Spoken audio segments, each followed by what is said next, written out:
পাহাড়ে উঠলেন মূসা, ডাকে রবের নূর। নিভৃত রাতে জলে উঠল রহমতেরি সুর। হে মূসা আমি তোমার রব, শোনা গেল বাণী। কাঁপতে লাগলো অন্তর তার, ভরে উঠল প্রাণী।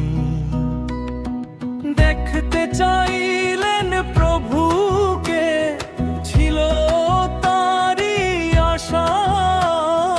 রব বলিলেন দেখতে পারবে না এই দুনিয়ার ভাষা।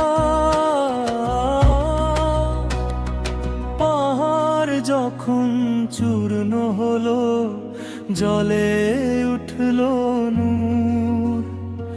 মূসা হয়ে গেলেন বেহুশ, মহিমা ছিল ভরপুর। তুর পাহাড় আজও যেন সেই গল্প বলে, আল্লাহর সাথে কথোপকথন ছিল সেখানে জলে। হে আল্লাহ